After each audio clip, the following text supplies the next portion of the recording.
But now that we have our three concepts from these sketches, we can get started. First of all, I'm going to duplicate this spread because I would like to come back to it later just so we can compare the original starting point and what we create. Now, one of the first things I will have to do here is to increase the size of this light bulb. It's a vector object which I placed into InDesign, and that means it's resolution independent, so we can easily increase the size. You do that by holding down Command or Control Shift key and drag one of the corner points. Now I need this to be white, so I'm going to select it and change the fill to paper. Next, we need text wrap, which you can find from the window menu. Once you have the panel open, just simply click on the third icon, wrap around object shape. Here we don't need to use offset because this is just shape, so it doesn't have any outline, so it's not going to clash with the text. But for the text, to make this look better, what I'm going to do is to change the alignment. So let's just move the text a little bit higher so we can see it better. So to create that cool, nice graphic edge on the right side, we will use justification on our copy. Shortcut for that is Command or Control Shift J.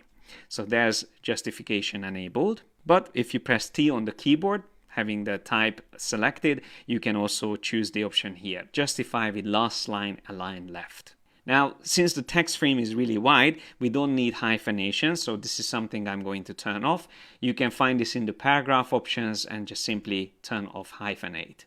Now, the reason I mentioned the text frame's width is because if you have it narrower, then using justification without hyphenation will cause these very ugly gaps which we normally refer to as rivers. So it's definitely something you want to avoid, and that's why I'm going to just set it back the way it was. Now that we have this big white space or negative space created here, it would be worth using it for something that is important. So it will be like a focal point of the whole layout and composition, and that would be perfect for our intro copy.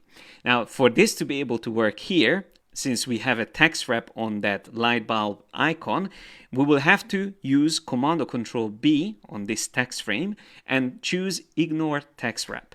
That way, we will be able to move it on top of it, but we have to also make sure that it's aligned on top of everything else. So that's Command or Control Shift, right square bracket.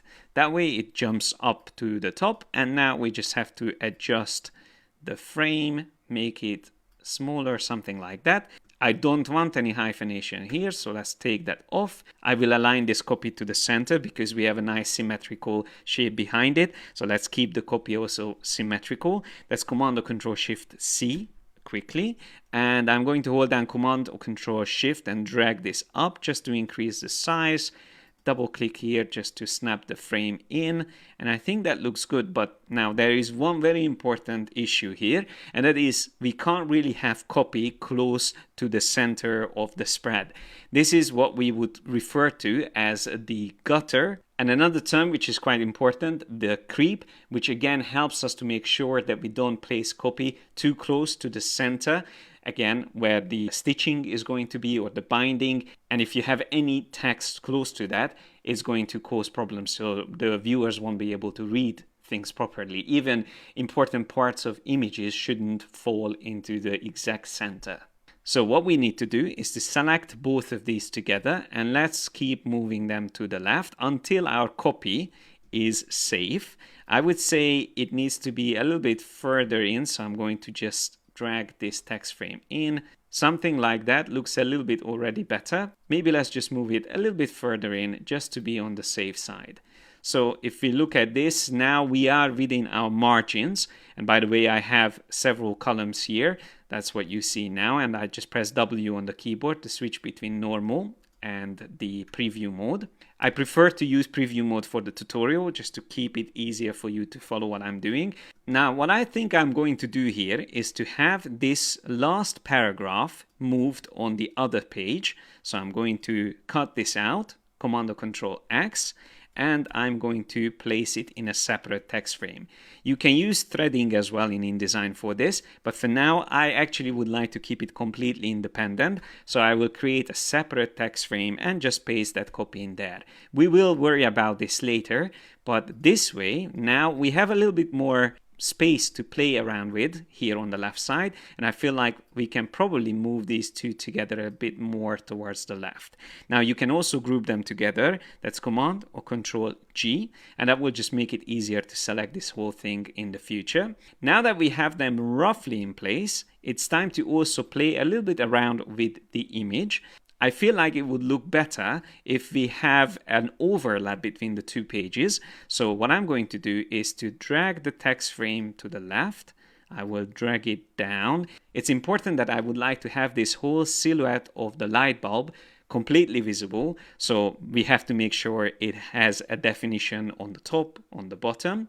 And then to define the right side of it, I am going to use the image. So let's just drag it out. And as I said, create that overlap between the left and the right side of the spread.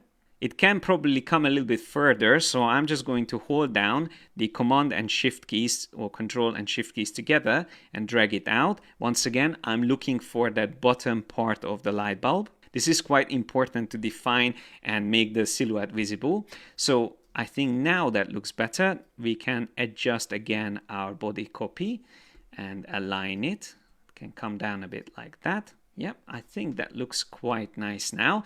Now the image itself we will adjust later, but already now what we can do is to increase the size of the image inside the frame. That you do by double clicking on it, and when you see those brown outlines, that means you are changing the size of the image inside the frame, so the frame stays the same, and we can probably drag it up to roughly around there. I think that will work.